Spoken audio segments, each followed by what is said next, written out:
The silver ships appeared over Earth on a Tuesday morning, casting shadows across major cities like metallic clouds. Dr. Elena Vasquez stood on the roof of the University of Mexico, watching the massive vessels hover silently above Mexico City. Her heart raced as she gripped her coffee cup with trembling hands. "This is it," she whispered to herself. First contact. Elena had spent her entire career studying ancient civilizations. She dug through ruins, translated old languages, and pieced together stories of forgotten peoples. But nothing had prepared her for aliens arriving at her doorstep. The ships were beautiful in a cold way. They looked like giant teardrops made of polished metal, with no visible engines or weapons. They just floated there as if gravity meant nothing to them. Similar ships appeared over New York, London, Tokyo, and dozens of other cities around the world. 3 days passed before the aliens made contact. When they did, they spoke perfect English through every television, radio, and internet connection on Earth at the same time. "Greetings, young ones of Earth," the voice said. It sounded neither male nor female, but somehow warm and patient. "We are the Zephyrian Archaeological Consortium. We have traveled far to meet you." Elena watched the broadcast from her office, surrounded by books and artifacts from Mexico's ancient past. The alien voice continued. "Do not fear us. We have done this many times before with other young species like yourselves. You have recently discovered space travel, yes? This is always an exciting time for a developing civilization." The alien's tone reminded Elena of how she spoke to her students during their first archaeology class. Kind but condescending, like adults talking to children. "We offer our guidance to help you join the galactic community. You have much to learn, but we are patient teachers. We have been exploring the stars for over 50,000 years. We understand the challenges young species face." Elena frowned at her computer screen. Something about this bothered her, but she couldn't put her finger on what. The next morning, Elena received a call from the Mexican government. They wanted her to serve as part of Earth's first contact team. Her expertise in ancient cultures, they said, might help understand these aliens. She met the Zephyrians at a temporary facility built in the desert outside Mexico City. When she first saw them in person, Elena was struck by how ordinary they looked. They were tall and thin with pale blue skin and large dark eyes. They wore simple robes that seemed to shimmer in the light. The lead Zephyrian introduced himself as Scholar Vex Thane. He spoke with the same patient tone as the broadcast. "Dr. Vasquez, we are pleased to meet you," he said, bowing slightly. "Your species shows promise despite your youth. We understand you study the remnants of your primitive ancestors." "Primitive?" Elena raised an eyebrow. "Some of our ancient civilizations were quite advanced. The Maya had complex mathematics and astronomy. The Egyptians built massive pyramids that still puzzle us today." Vex Thane nodded with a smile that looked more like pity than understanding. Yes. All young species develop some impressive technologies before reaching true civilization. Stone cutting, basic mathematics, simple astronomy. It is natural." Elena felt her cheeks grow warm. These weren't simple achievements. The precision of the pyramids, the Maya calendar system, the engineering of places like Machu Picchu. "Dr. Vasquez." Another Zephyrian interrupted gently. "We have studied thousands of developing worlds. The pattern is always the same. Young species create legends about their past to feel more significant. They imagine their ancestors were more advanced than evidence suggests. Legends." Elena's voice rose slightly. "I've spent years studying physical evidence. Stone blocks and primitive tools," Vex Thane said with that same patient smile. "We understand your attachment to these stories. It is natural for young minds to romanticize the past, but true advancement requires accepting reality." The meeting continued for hours. The Zephyrians outlined their plan to establish guidance centers around the world. They would teach humans about galactic civilization, share basic technologies, and slowly prepare Earth to join their consortium. "The process usually takes several hundred years," Vex Thane explained. "Young species must mature slowly. Too much advancement too quickly can be dangerous." Elena left the meeting feeling frustrated and dismissed. That evening, she called her colleague, Dr. James Chen in Beijing, who had also been selected for the contact team. "They treat us like children," Elena said into her phone, pacing around her apartment. "Maybe they have a point," James replied. "They've been spacefaring for 50,000 years. We barely made it to the moon. But James, what about all the anomalies we found? The out-of-place artifacts? The impossible precision in ancient construction? the sophisticated knowledge embedded in old texts. Elena, you know how the scientific community views those claims. Most of that stuff has conventional explanations. Elena stared out her window at the Zephyrian ship hanging in the night sky. Maybe, or maybe we've been looking at our own history wrong. Over the following weeks, the Zephyrians began setting up their guidance centers. They were polite but firm about their methods. Humans could observe and ask questions, but the real decisions would be made by Zephyrian scholars who understood galactic civilization. Elena found herself assigned to work with a team of Zephyrian archaeologists who wanted to study Earth's ancient sites. They were particularly interested in places like the pyramids and Stonehenge, which they called typical examples of primitive monument building. Your ancestors were quite ambitious for their technological level, said Zephyrian archaeologist Kethmora as they stood before the Great Pyramid. Moving these stones must have required tremendous effort for such simple tools. Elena bit her tongue. She had theories about how the pyramids might have been built with more advanced techniques, but every time she mentioned them, the Zephyrians dismissed her ideas as fantasy. The aliens seemed determined to fit human history into their preconceived notions about young species. They took samples, made measurements, and wrote reports that described everything in terms of primitive achievement and gradual development. But Elena noticed something the Zephyrians seemed to miss or ignore. Some of the measurements they took didn't match their expectations. The precision was too high. The knowledge required was too sophisticated. The logistics were too complex. One evening, as she watched a Zephyrian team pack up their equipment at Teotihuacan, Elena made a decision. If the aliens wouldn't listen to her theories, she would prove them wrong. She would find evidence so clear that even the condescending Zephyrians couldn't dismiss it. She had no idea that her search would uncover secrets that would shake the foundations of galactic civilization. The Zephyrians thought they were dealing with a young, naive species taking its first steps into a larger universe. They had no idea they were face to face with the sleeping giants who had shaped that universe long before the Zephyrians ever reached the stars. As Elena planned her next archaeological expedition, she couldn't shake the feeling that humanity's story was far from over. In fact, she suspected it was just beginning to be told properly for the first time in thousands of years. The aliens thought they knew everything about young species and ancient histories. They were about to learn how wrong they could be. 3 months after first contact, Elena stood in the blazing heat of the Sahara Desert, watching Zephyrian excavation machines tear into the sand. The aliens had chosen this remote location to build one of their major guidance centers, claiming the empty landscape would minimize disruption to human society. The geological surveys show stable bedrock 50 meters down, Vexthane explained to the human observers. Perfect for our deep foundation systems. Elena shielded her eyes from the sun and watched the massive machines work.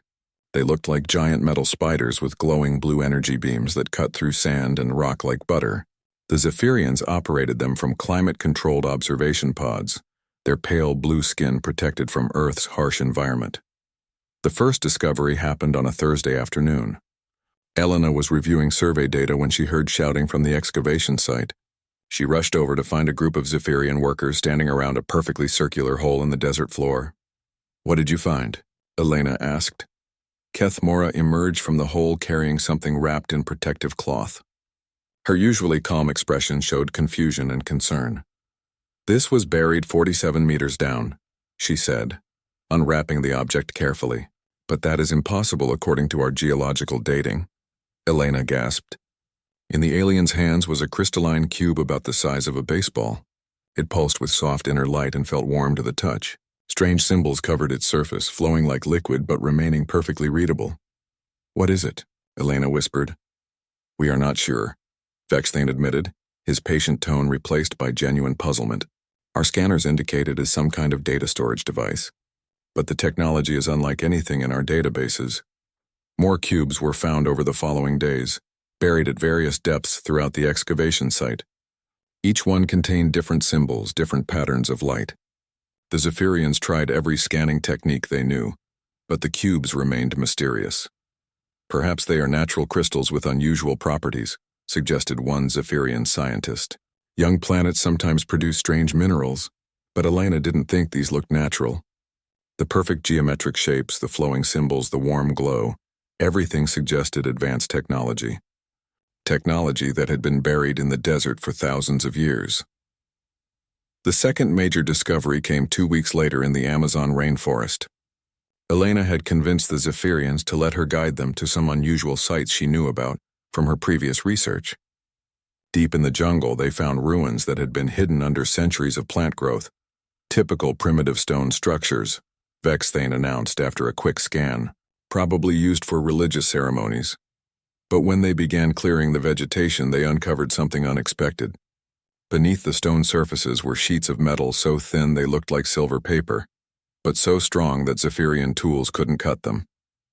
Elena watched as Keth Mora struggled to take a sample of the metal. The aliens' advanced cutting beam simply bounced off the surface without leaving a mark. "This should not be possible," Keth Mora muttered. "Our tools can cut through any known material."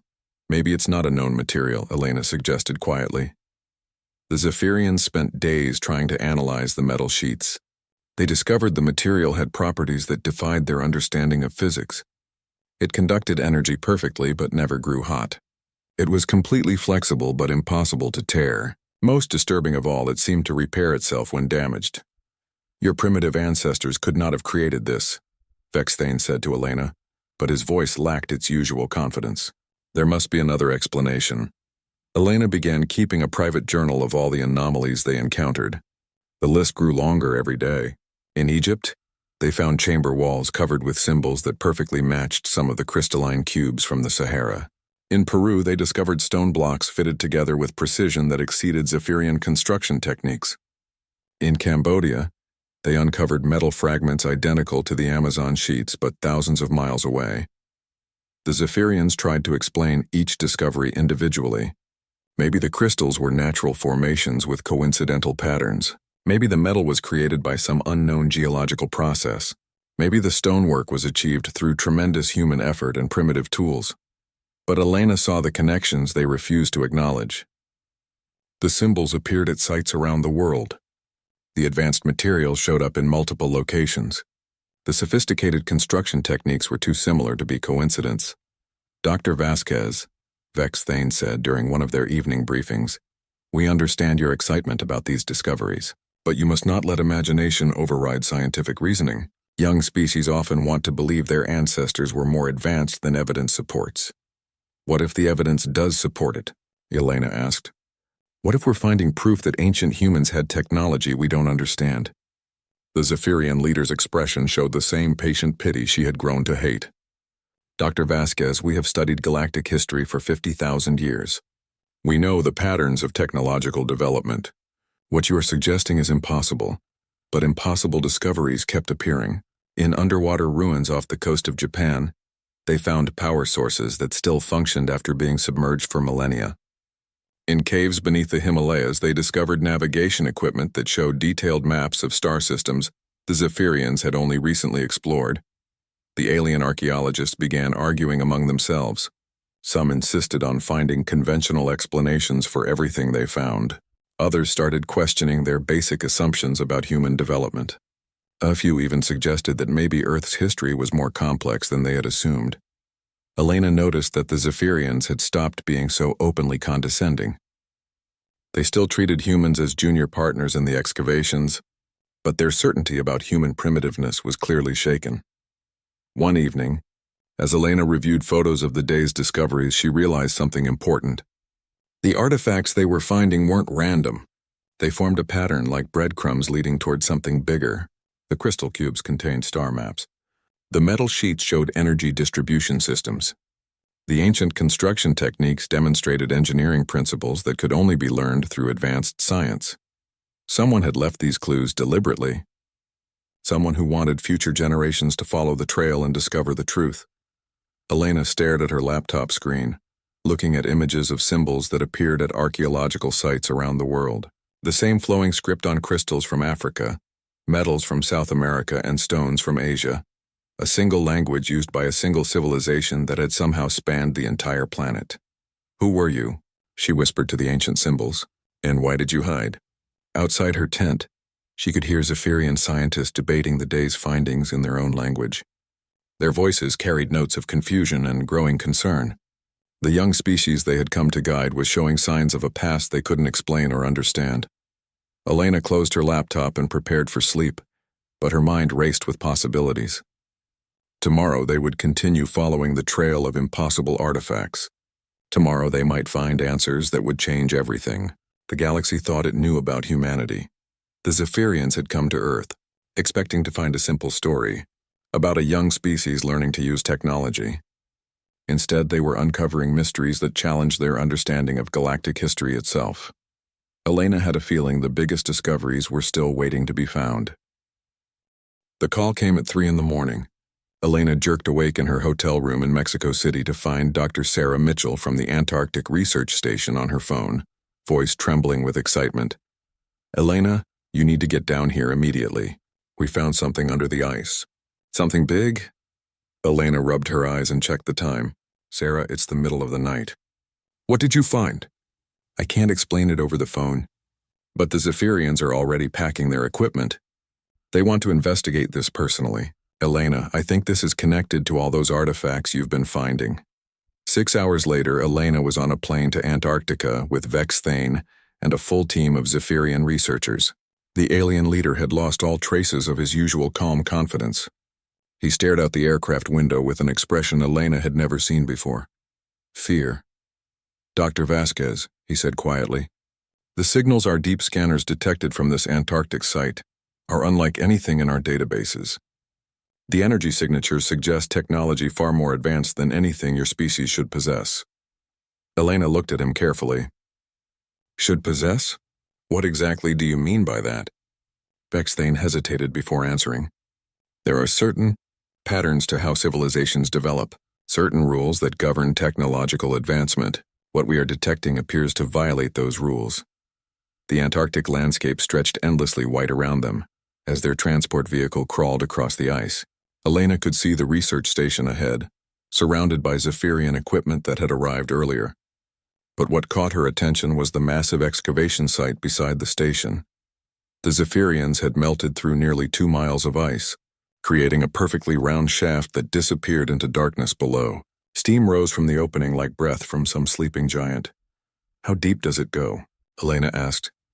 "We have not reached the bottom yet," Kethmora replied, "but our scanners indicate a structure of enormous size buried beneath the ice. Dr. Vasquez, this structure appears to be artificial." Elena felt her heart racing. "How old is the ice above it?" "According to our analysis, approximately 100,000 years. The number hit Elena like a physical blow. 100,000 years ago, humans were supposedly primitive hunter-gatherers struggling to survive in small tribes. They weren't supposed to have any technology more advanced than stone tools. The descent into the shaft took nearly an hour.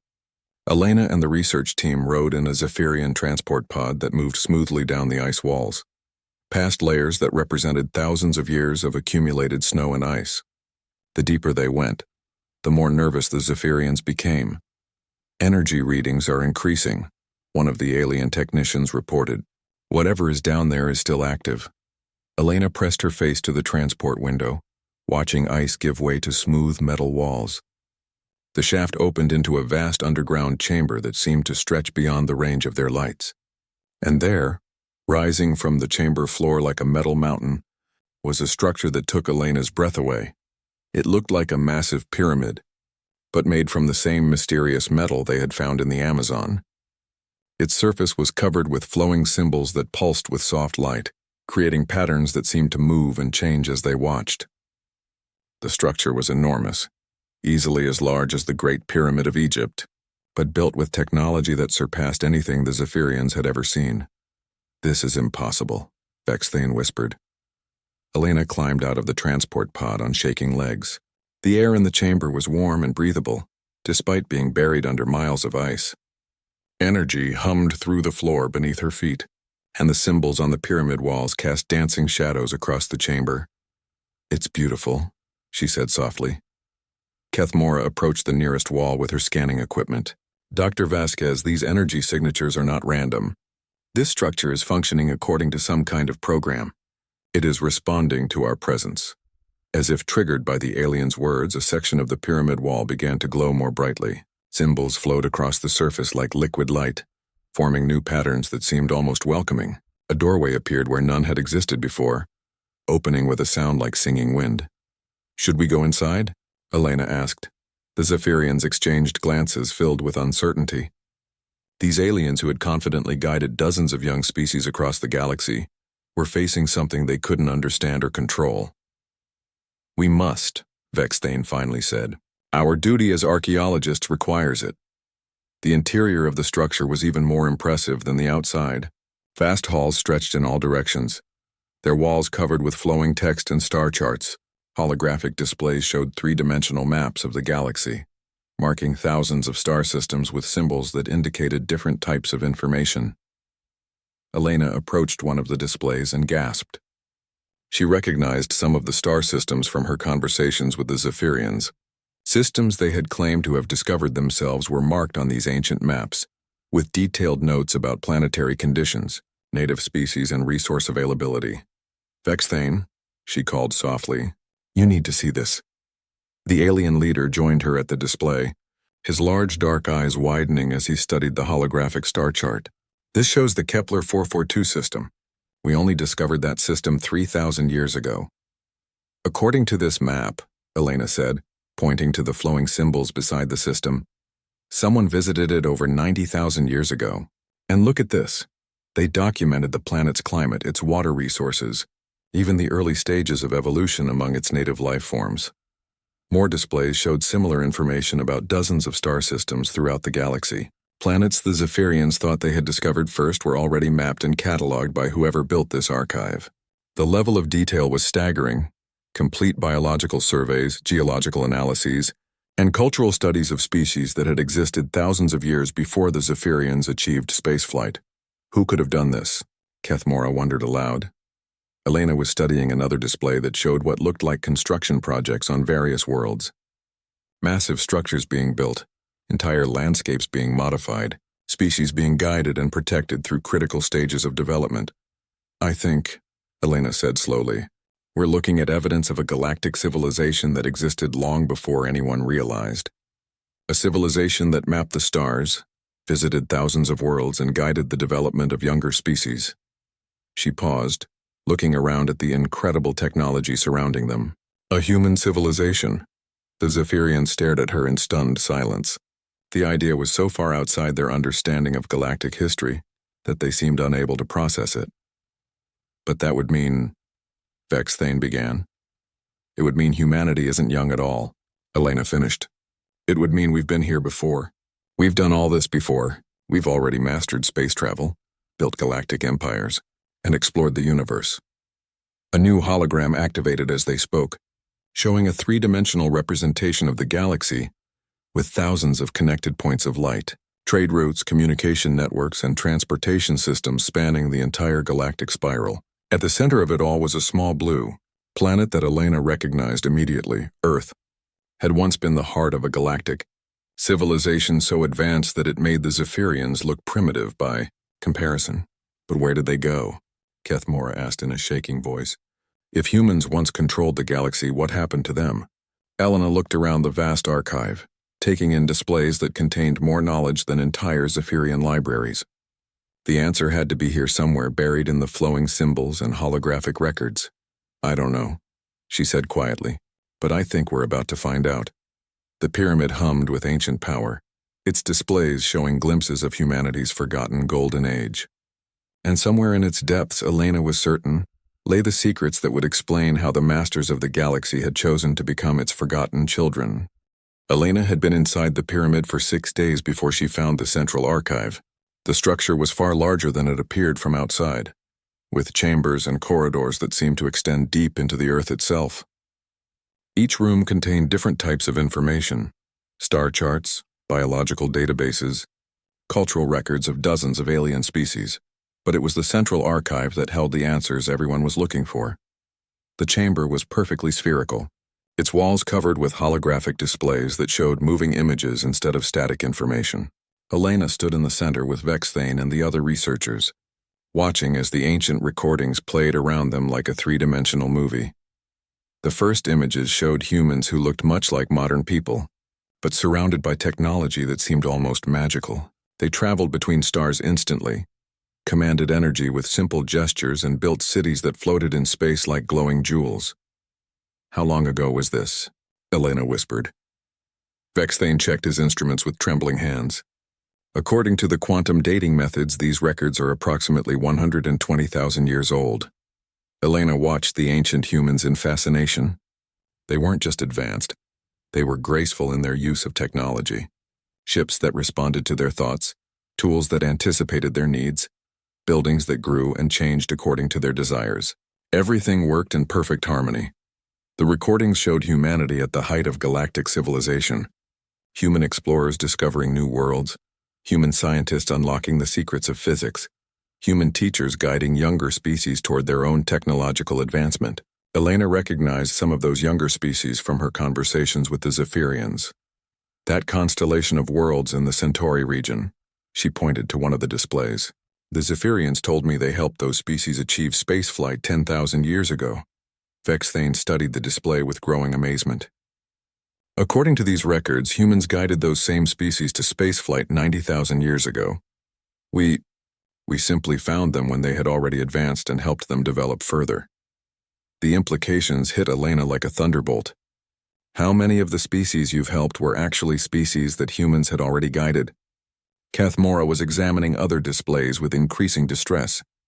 Dr. Vasquez, according to these archives, humans guided the early development of dozens of species we thought we had discovered ourselves, including... She paused, her blue skin growing pale. Including what? Elena asked. Including us, Vexthane said quietly. These records show humans making contact with early Zephyrian civilization, teaching us mathematics, showing us the principles of space travel, helping us develop the technologies we thought we had invented ourselves. Elena stared at the holographic display showing ancient humans working alongside primitive Zephyrians.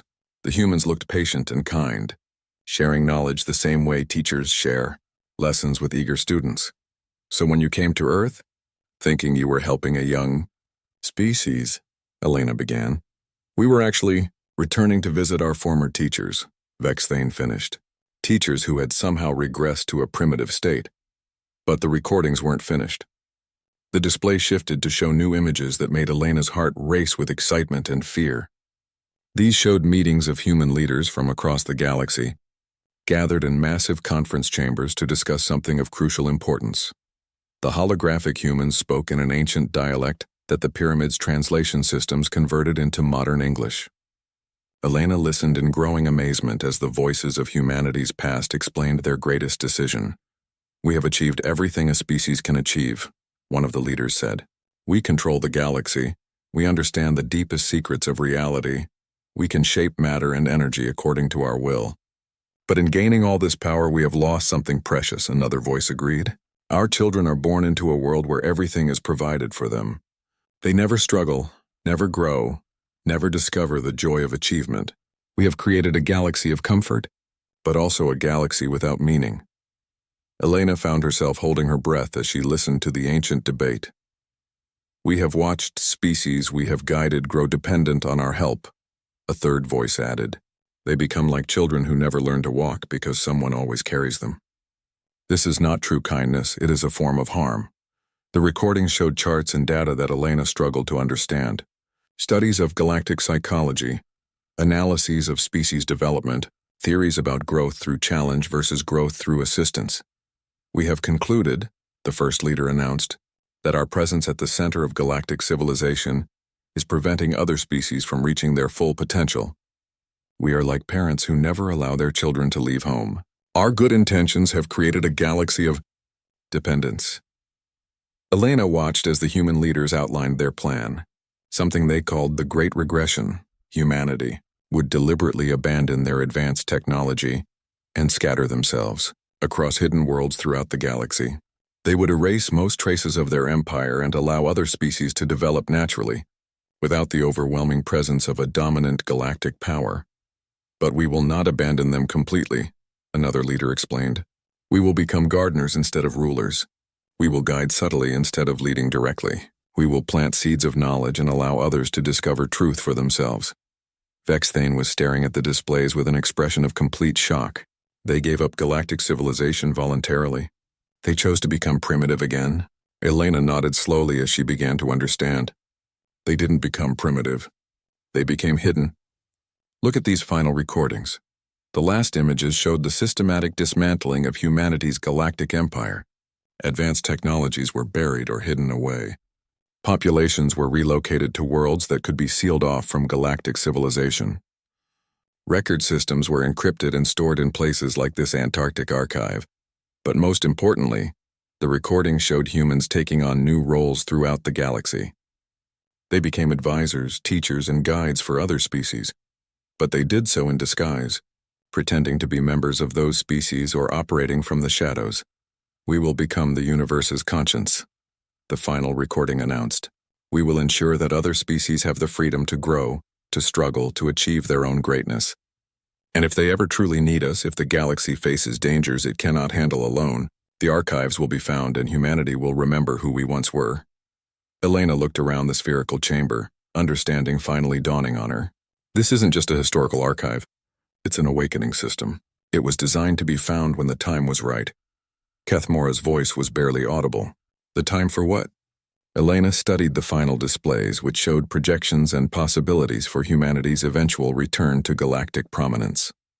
Not as conquerors or rulers, but as the species uniquely suited to guide galactic civilization toward true maturity. The time for humanity to choose, Elena said quietly. We can activate these systems and reclaim our place as the galaxy's teachers, or we can continue to grow naturally, letting other species like yours lead galactic civilization.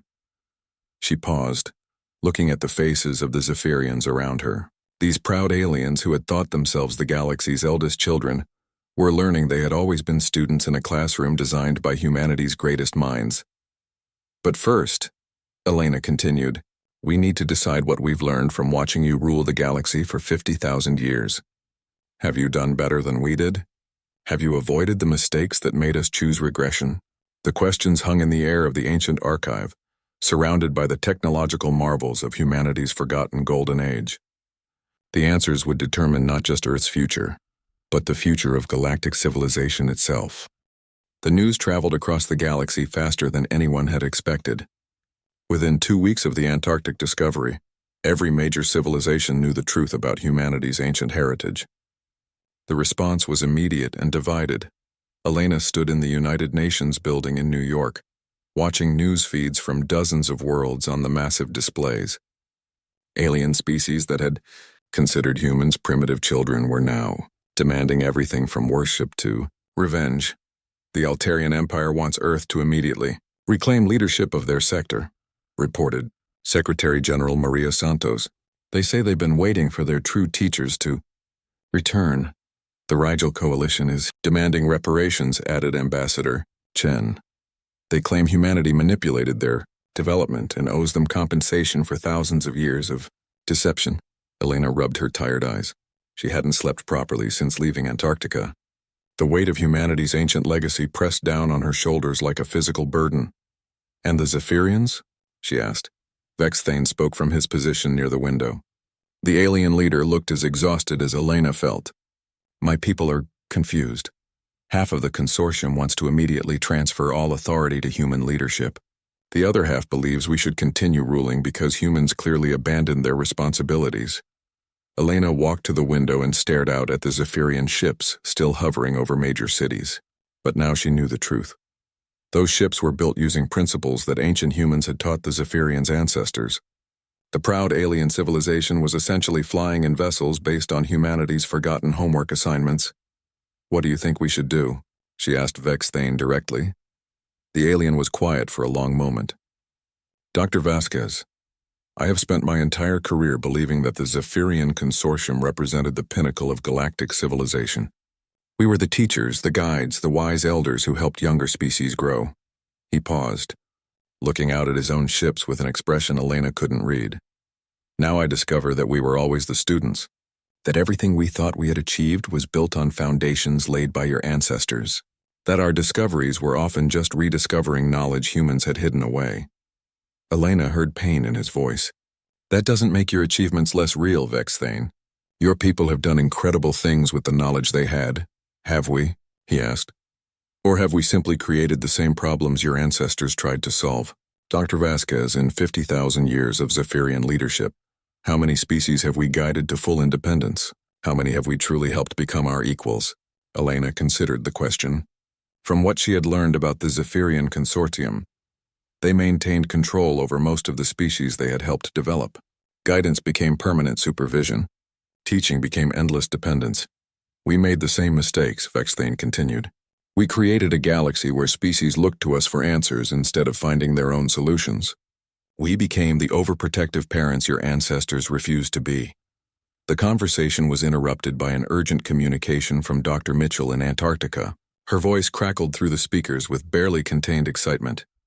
Elena, the archive has activated new sections. It's responding to the galactic situation. I think it's been monitoring communications across known space. Elena felt her pulse quicken. What did it show you? Projections. Analysis of current galactic civilization compared to the ancient human empire. And Elena? There's something else, instructions. The archive contains specific guidance for what humanity should do next.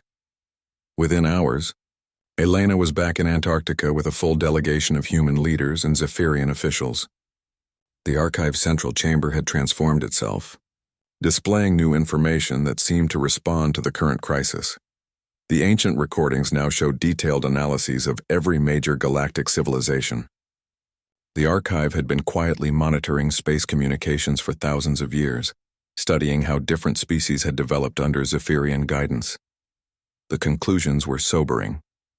Most species remained dependent on Zephyrian technology and leadership. Few had developed true independence. The galaxy was stable but stagnant, exactly the problems that had driven ancient humanity to choose regression. But the archive also showed something hopeful. Scattered throughout the galaxy were humans living hidden lives as teachers, advisors, and guides. They had spent thousands of years working behind the scenes, nudging species toward greater independence and self-reliance. Look at this, Elena said, pointing to a display showing the development of the Vegan Federation. The Zephyrians officially guided them to spaceflight, but these records show a human advisor was secretly working within their government, encouraging them to question Zephyrian methods and develop their own solutions. Similar patterns appeared throughout the galaxy. Humans disguised as members of other species, working as scientists, philosophers, and leaders to promote independence and critical thinking. The Great Regression hadn't been an abandonment. It had been the galaxy's most sophisticated teaching program. We never stopped being teachers, Elena realized. We just learned to teach without being recognized as teachers. The final section of the archive presented humanity with 3 choices for the future. The first option was simple restoration. Humanity could reclaim its ancient technology, rebuild its galactic empire, and resume direct leadership of galactic civilization. The archive showed this would solve immediate problems but would recreate the same dependence issues that had caused the original regression. The second option was continued hiding. Humans could maintain their secret roles as advisors and teachers, continuing to guide galactic development from the shadows. This would preserve other species' independence but would limit humanity's ability to address major galactic threats. The third option was something the archive called the bridge path. Elena studied the complex projections showing this third possibility. We become intermediaries between the old way and the new way. We don't hide our identity, but we don't reclaim dominance either. We become the galaxy's conscience, the species that remembers both the benefits and dangers of advanced civilization. President Santos joined Elena at the display. What would that look like in practice? The archive responded to her question by showing detailed scenarios. Humans would serve as advisors to existing galactic governments, sharing ancient knowledge when needed but encouraging independent solutions. They would serve as mediators in conflicts, using their unique perspective to find peaceful resolutions. Most importantly, they would serve as teachers of wisdom rather than just technology. We would become the species that asks the hard questions, Elena explained. When civilizations get too dependent on their technology, we remind them of the value of struggle. When they become too isolated, we encourage cooperation. When they become too aggressive, we show them the alternatives. Vexthane studied the projections carefully. This would mean the consortium sharing power with humanity, creating a true partnership between species rather than a hierarchy of teachers and students. Elena nodded. and it would mean humanity accepting responsibility for galactic civilization without trying to control it. The debate continued for days. Human leaders argued about the risks and benefits of each path. Some wanted to reclaim their ancient glory, others preferred to remain hidden. A growing number supported the bridge path as the best combination of wisdom and humility. The Zephyrians were equally divided. Some welcomed the chance to share their burdens with humanity's ancient wisdom. Others feared losing their authority and status. Elena made her decision while standing alone in the archive late one night, surrounded by the holographic records of humanity's greatest achievements and greatest mistakes. She thought about her years as an archaeologist, piecing together the stories of civilizations that had risen and fallen throughout history. The next morning, she addressed the combined human and Zephyrian leadership. "We've spent weeks debating what humanity should become," she said, "but I think we're asking the wrong question. The question isn't what we should become, it's what we should remember." She gestured to the archive around them. "Our ancestors remembered that true strength sometimes means choosing not to use power. That real teaching means allowing students to make their own discoveries. That the greatest civilizations are those that create space for other civilizations to grow." Elena looked at the faces around her, human and alien, ancient and modern, all grappling with the same fundamental questions about power, responsibility, and wisdom. "I propose we choose the bridge path, but with a commitment to remember why our ancestors chose regression in the first place. We become the galaxy's memory, the species that remembers both the achievements and the mistakes, both the glory and the cost." The vote was close, but the bridge path was chosen. Humanity would emerge from hiding to serve alongside other species as partners rather than rulers. They would share their ancient knowledge while encouraging independent growth. They would become the bridge between the galaxy's past and its future. As Elena watched the first joint Human-Zephyrian Council meetings, she reflected on the strange journey that had brought them to this point. The aliens had come to Earth thinking they were meeting a young species,